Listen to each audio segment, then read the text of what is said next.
So you spent a lot of time in rehab. Yes. And what year? This is what, your ninth grade year? All this you said, the freshman year. Rising freshman. So you don't play. You're not doing much activity your ninth grade year. Nope, didn't do anything. How was that on your psyche? Like, did you struggle? Like, what was that like mentally for you?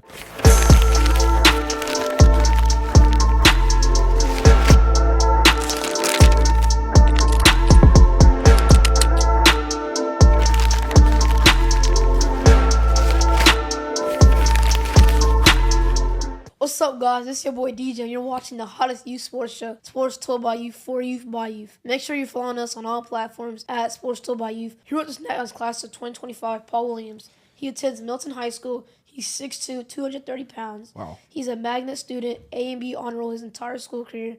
He plays football, DN, and a D tackle. In track and field, he throws a shot put and discus. His awards in 2023 and 2024 include team captain for track and field and defensive lineman. He just won a state championship for 7A. What's up, Paul? Paul, what's up, man? Welcome, man. What's good, guys? How y'all doing? Blessed, man. Happy to be here, man. That's a heck of an intro. Captain, fresh off a state title with your Milton Eagles. Well, we happy to be here, Paul. Paul, before we get started, though, we always like to do something here on Sports Told by Youth. We always give a toast about what we're thankful for. So I'll start it off what I'm thankful for, and I'm thankful for you being here, your family. Your family's a family's ours. We've traveled together. So I'm just thankful for the opportunity that you want to learn and get better in public speaker. So that's what I'm thankful for. What about you, DJ? I'm thankful for just being able to interview another great athlete. Okay, nice.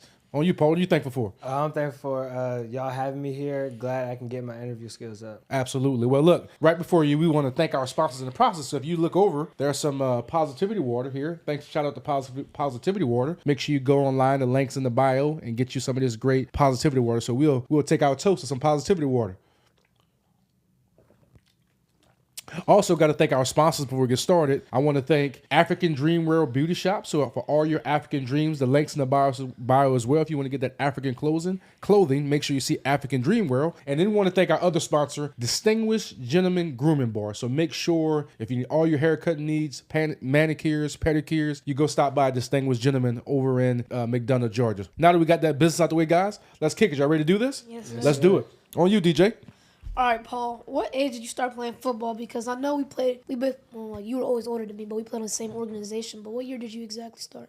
I started playing football at age 7, and I've loved it ever since. Yeah. Nice. So at the age of 7, do you remember anything from that year? Because, you know, at 7 years old, when I remember football, you're not moving that fast. You got the pads are all big on you. Like, do you remember your parents put you in? Like, do you remember starting? Like, how'd you get into it? I remember starting. I started off playing with Roswell Hornets. Okay. And then Coach Brandon Jacobs, he came to one of my games, recruited me to go play for the Giants. Brandon was recruiting back then when you were 7 years old, right? Yes. Good deal. All right. So, Paul, for the Giants, I think right now as we move forward, you're a running back, and now you've devolved to a defensive end, as I know you now. What made you become a defensive end? Like, how did you become a DN in football? So what happened was I got hurt going into freshman year. Dislocated my knee and tore my ACL. And the coaches were like, I was not going to be able to play running back anymore. And I was like, they moved me to linebacker first. They said I can't move my hips. They moved me to outside linebacker. They said, you're able to rush the edge, but I can't guard people that good. Then they moved me to defensive end, and then I was able to shine there, got my playing time. Been good ever since. Been history. Yes. Well, that's important, Paul, and I'd like you, if you could go back, if you don't mind, to talk about, I think there's some adversity that you just spoke of, right? And a lot of us are going to face adversity throughout different points of our career. You have some serious injuries. I mean, 2 of them as a teenager. Could you talk about that? How did those injuries, just what you were going through at the time, how did those injuries, the rehab process, like what was that like? When I first dislocated my knee, I was thinking, it's only going to be a month, I'll be out. Right. Then the rehab was taking long. It hurt, everything. Then I went back a little bit too early and then tore my ACL. Wow. And yeah, the rehab for a torn ACL is that's a year-long process. And then you got to wear a knee brace a whole year right. for football year. Next year you get back. So you spent a lot of time in rehab. Yes. And what year, this was what, your ninth grade year, all this you said, the freshman year? Rising freshman. So you don't play, you're not doing much activity your ninth grade year? Nope, didn't do anything. How was that on your psyche? Like, did you struggle? Like, what was that like mentally for you? See, I was frustrated with it because I knew I should, because it was my decision to come back a little too early. Yep. So therefore, I risked my career and coming back to it and got hurt again. So I'm still frustrated and mad at myself for doing that. We all do, right? I mean, when you're an athlete like yourself and you've competed for so many years, you and all your friends out there especially, you want to get back on the field. I mean, so that's a natural progression. Let me ask you, since we're still here, what do you like or dislike about playing the defense? Anything you don't like or you're really fond of playing the defensive end position? Defensive end, I really like the way I cook people. Okay. So like it's fun. Let him cook. It's fun to like watch people like not be able to guard me or anything. And the defensive end, what I don't like is when once that O-line gets your hands on you, you can't do anything. You're in trouble, right? Some of those paws on you, put those hands on you. You said and you lit up, you smiled when you're talking about you beating people, getting around people, right? Yes. That got to be a good feeling when you beat somebody and make a play to help your team. So I saw you smile. That must feel real good about that. Yes. All right, DJ, I'll pass it over to you. All right, Paul. What motivates you to keep pushing yourself to excel in sports? What motivates me? My family motivates me a lot, and then God, and also my injury. What happened? Well, I already told you guys about my injury, but my family always keeps me going, has me in doing these diet plans, these workouts almost every day, 30 sit-ups, 30 planks. Wow. And they keep me motivated, especially my sister. I want to set a good example for her, Sanaya Williams. She's a good person. She's a good person. Monster on the track field and soccer field. So she's gonna make it big one day too. And that's who keeps me motivated. I love the what you highlighted. And we're going to get Sanaya in here one day whenever she's ready. I know Sanaya's shy, but you said it. She is a heck of a soccer player, heck of a track athlete. I got to watch her at the Nationals here up in Boston, and she did amazing. So I'm glad you see that yourself as a role model. You continue to push her. So awesome, Paul. Glad to hear that.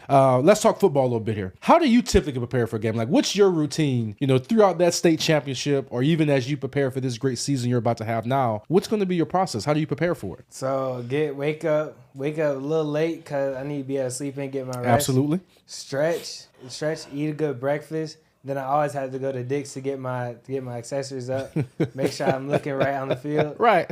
And then whatever happens, it's game time. Got it. We've had our fair share of Dick's trips, haven't we? Yeah.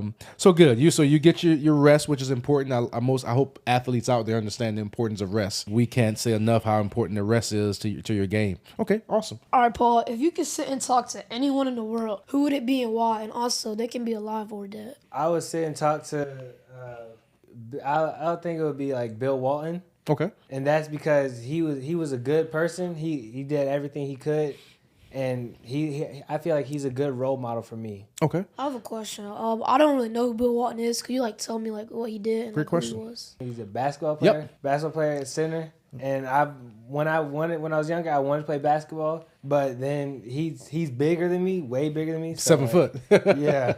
So I knew I wasn't gonna play basketball, but he always had a good work ethic to keep himself going and make sure nobody's putting him down. Yeah, I'm a big fan. So Bill Walton, to Paul's point, Bill Walton played for UCLA.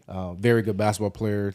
He was an announcer for games once he retired. His son coaches basketball, played for the Lakers, won some championships, and he was a coach in the NBA as well. So Bill Walton's a phenomenal guy. Let's talk, Paul. What has been your most memorable moment, whether it's athletically or not, just family moment? Like, what's your most memorable moment? My most memorable moment is when I got injured. So I was getting ready for the season. I'm already the starter. I had my running back position there, and then that one injury that started changed it all. Yep, changed it all. Wasn't able to play that first month. Then came back too early. Still had my starting position. Then got hurt again. Wow. Wasn't able to play that whole season. And that's your most memorable moment just because of the whole event itself. Yes. The setback itself. Okay, I totally get it. Back to you, DJ. All right, so Paul, we asked everyone that comes on the show this question. What position you think is harder, O-line or D-line, and why? D-line is way harder than everything. Nah, he get it right this time. He's ready now. D-line harder. Because, see, look, D-line, you have two ways to go, outside or inside. O-line has to guess the right one, which way you're going. And if they guess it right and they get their hands on you, you can't go nowhere. Got it. So you're going D-line. O-lineman, we ran this poll so we've been asking everybody in every show, right? And I think you're the first person to say D-line. No, K2 said D-line. K2. Yeah, K2 said D-line. But overwhelmingly, the answer has been O-line. And its reason cited has been, keeping up with the calls, as you said, the penalties they have to do. They say D-linemen don't have to think. Kind of has been the overwhelming response that we got. Y'all just got to go for it and go to plays. But a lot of people have some different. They also said that O-line, one sack can change the whole drive drive. And like That's that true. is a blame. Got it. All right, Paul. So let me ask you this: Who are some of your biggest inspirations or role models in sports? I know you said Bill Walton. Is there anybody else that you model your game after, or anybody you look out to? I know you've had the opportunity playing with the Giants. You played for some great people. Yes. Coach Brandon, Arnold. Your Milton program has a phenomenal amount of coaches. So who are they? So my inspirations are one, Brandon Jacobs. Yep. He's one who always kept me on my tail, kept me going, Yep. everything. Said I can do whatever I can. He said he's the first one who to actually invest in me and how good I can be. And then Coach Arnold Harrison and Ben Grubbs. Yep. They're the ones who helped me through my injury, helped me get back on the field and be able to be who I am now. Awesome. You know, I tell people all the time, I've told DJ this and several other guests we've had, I'm amazed that I don't even know if you guys understand, because you guys have been around these guys so long. You've been around Coach Brandon for years. I mean, he's a 2-time NFL Super Bowl champ, like running back, all-time Giants, leader, like what that means. Like, you know what I'm saying? Like to be in that company or that presence.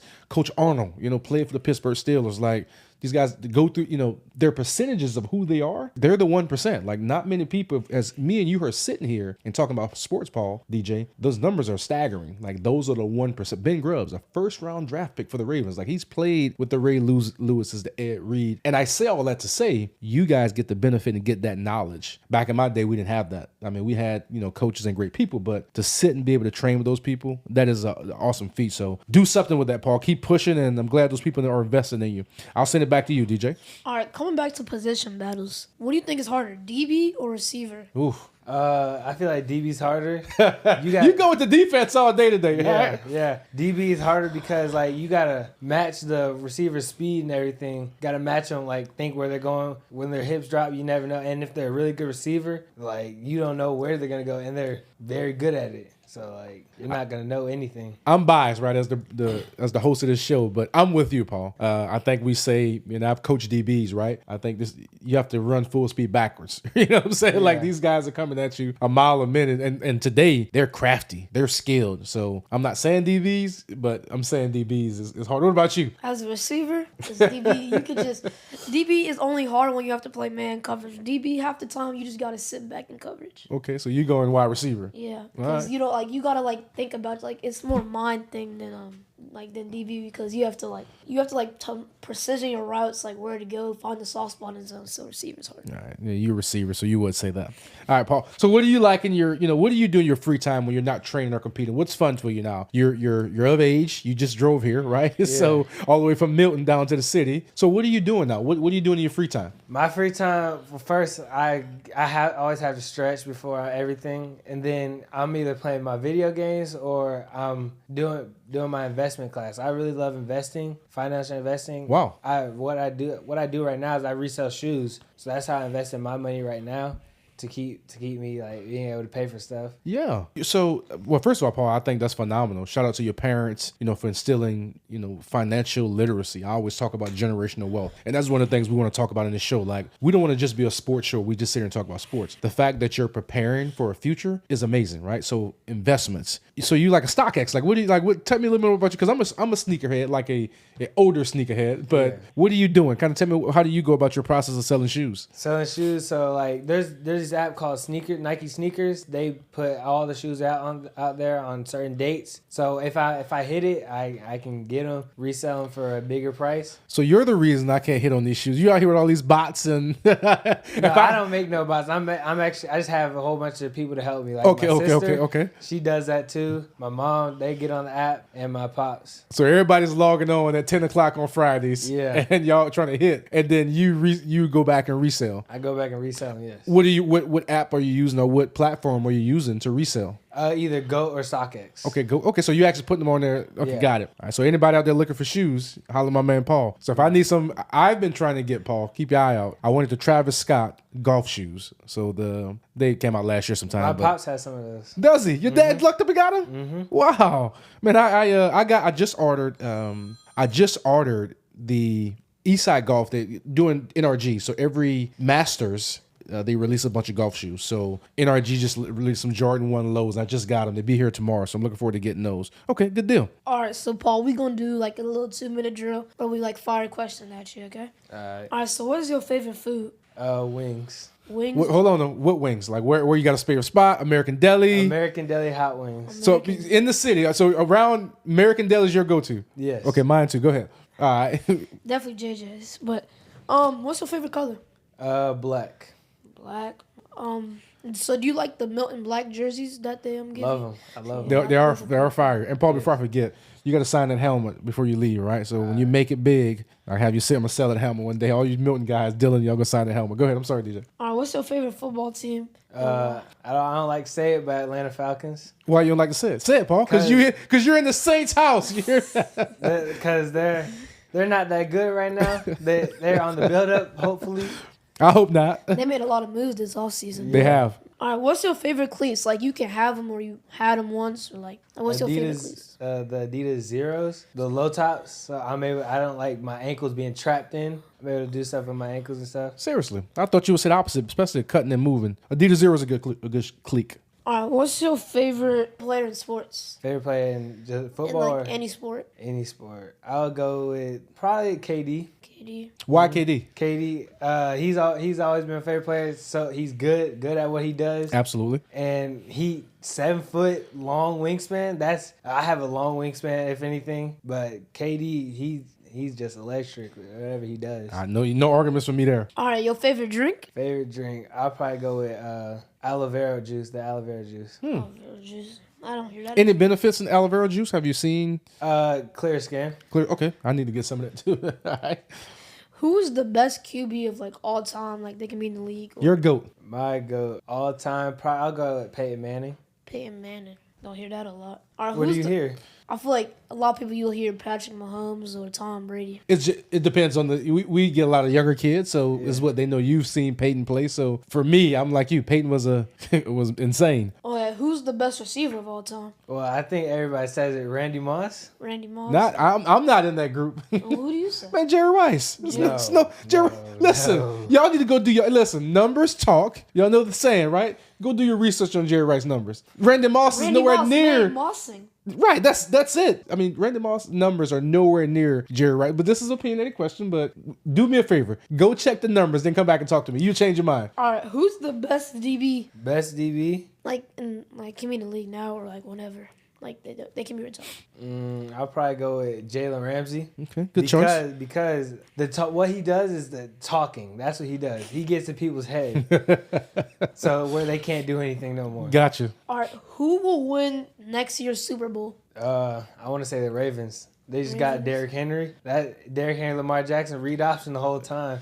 I like that. They're not gonna guard that. I like that a lot. I'm with you on that. That's a good pick with the Ravens. I hope my Saints win it, but it's a good pick. All right, any more? Nope, that was the last two. All right, well, let's pick your mic, Paul. Make sure you stick. Yep, there you go. Make sure you're talking into your mic. So let's talk Milton. So we're done with the quick fire 2-minute drill. Let's talk Milton, man. Let's talk about last year's championship run. Paul, for most, I've told people, I forget who I was talking to. I think somebody, but most kids don't get the opportunity to win a state championship. Like, that's a small number. Like, you were a part of an amazing season, number one. I saw a few of the games. But recall for us what the experience was like, the build-up. Y'all traveled to Miami, I believe. Like, talk about that season and then the culminating night. We were talking to Tino. Tino was here from Walton. And so talk about that night and experience. So it all started with the summer. We always broke it down on state championship. So you guys, that was y'all breakdown. When you break practice, y'all breaking down the championship. Yes, breaking down state championship. Because we know we have the team to be able to go there now. Mm-hmm. And then first game, it was all right. We won Collins Hill. And then we went down to Miami. I feel like the rest rigged it because there was a whole bunch of PIs and stuff like that. Okay. We should have won that. Then it's a little home cooking. Yeah. Okay. Then we came back, won all of our games, and then there was this one close game. Cole quit. It was like last minute. They have the ball, and we're up by 3, and they have the ball. And we got a sack and able to seal the game, got the ball back. And then that was really our tie for like the season, so we're able to make it. We know we can make it. Then the playoffs, it was just it was Grayson who got us a little tripping right now. Grayson was that. I was there. That was a game. Yeah, and then at the end, if you saw it, you saw it. But at the end, we knew we were making the state. It was a good feeling too. And then I would say middle of the game, there was like a pick that changed the whole game. That was Ty's pick, right? right? Yes. Yes. Yeah, that was amazing. Pick, he ran almost all the way back. Yes. And, That's another North Atlanta job. Yep. yes. Ty did a good job. And then we went back in the locker room. I feel like we were up. We were either up or we were losing one of them. Then we came back. Ja'Cory got a pick to seal the game. Ran all the way back down to the other side of the end zone. So we sealed the game. We won. That was a phenomenal. We came to most of the playoff games. I was there, Grayson, all those games. Phenomenal season. Just phenomenal. All the plays AJ made. I mean, just there were so many moments that you guys had that was just special. And it could have went either way, right? When you're in the playoffs and y'all playing at that level, the highest level of Georgia football, and the competition you're playing, it could have went either way every day. But your coach staff did them. Shout out to y'all coaches. They coached some brilliant games. I thought the play calling was phenomenal. You guys rose the occasion from top to bottom, offense, all three phases of the game. Special teams, defense, offense. So I thought that was an amazing ride. I enjoyed watching it. So we talk about that. For most people, you can go rest on your laurels now. You guys have won. Yeah. We can relax a little bit. What is your goals? What is your team's plan this year, being a defending champs? With returning 18 starters, I believe. Yeah, returning 18 starters. I mean, we have our whole team back, so we moved down to 5A this year. Yep. We gonna try to make it back there. Okay. Win it again. What are your plans? What do you got plans? What are some of your goals? What are some things you want to accomplish on this run in 2025? 2025, I want to get a couple offers, be able to go to college for free, and that's really my goal for 2025. Get some offers, be able to know I'm secure for my future. Nice. Let me ask you this, Paul. If I had a checkbook right now, I say I had a key, and I can give you this key to any college, where would it be? San Jose State. San Jose State. And why? I think I know why. I know your mom's from Cali. You got family still there. Why San Jose State? Because my family out in California, they've never came to see me play. So I want to be able to make sure they can see me play. Because I know my mom's been at all my games. My dad's been at all my games. I just want my other family to come see me play. Well, I'll definitely, when this interview and some of the highlights, we're going to definitely make sure we tag San Jose State, knock on their door, let them know you want to come that way. I got the last few questions here as we close. Let's talk family. What has your family meant to you? What is your mom, your dad, your sister? You spoke on that a little bit. What has your family meant to your process and your development? My family is a big process in my development right now. They're the ones who always help me. They keep me on my toes and everything. Make sure I'm not eating bad stuff, nothing like that. And then my mom and my dad, they're the money makers of the family. They're able to get me my training. Yes. Be able to be the person who I am. Absolutely. Well, shout out to your parents, doing a heck of a job. You're a fine young man, Paul. We're looking forward to rooting you on this year. We'll be at a lot of those games when DJ's not playing. Well, he's going to high school this year, so I'll have to figure that out. But when Woodward's not playing, we'll be over there to watch you guys play. Do they? I didn't know that. Yeah, so definitely be at that one. Before we close, Paul, I wanted to ask, let's talk Giants a little bit, because you got a bunch of your Giants guys yourself. You mentioned Brandon, Coach Arnold. All you guys got coached in the Giants. When I think about that team, you guys have some talent on that team. You, Ethan, Ty, Dylan's about to walk in the door in a little bit. AJ, Tip. Who am I missing? Ethan Utley. Braden, right, in Tennessee. Braden. We got a whole bunch of yes. That class, I mean, you guys are all doing amazing things on this level. What did it mean to you? What has it meant for you and your game playing with those individuals? I love it. Those are all my brothers right there. Those are the ones who I know are always gonna be with me right in my corner. Yep. So when something goes bad, I know they're gonna be there. And we all finna go D1 and have a good life. Amazing, man. Well, I'm glad to talk about that. Well, Paul, anything before we close? Anything you want to say? Anybody want to shout out before we close this interview? Not really. I'm really good. Well, let me ask you. This is my last question. I ask you. What has this experience been for you? You came here to learn about public speaking. Not learn. But get better about public speaking, interviewing. What has this platform been able to do for you, and how does it help you out today? This shows me how many cameras will be on you and stuff like that. Then everybody's looking at every angle, and if you mess up, keep going. Good deal. Well, Paul, thank you for being here. DJ, any parting words for you? What? Nothing? What would you say? Any parting words? Make sure you follow us at all platforms as Sports Told by Youth. And thanks for watching. Thank you, Paul. Thank you. All right, that's a wrap. Thank you, guys. See y'all next time. Peace.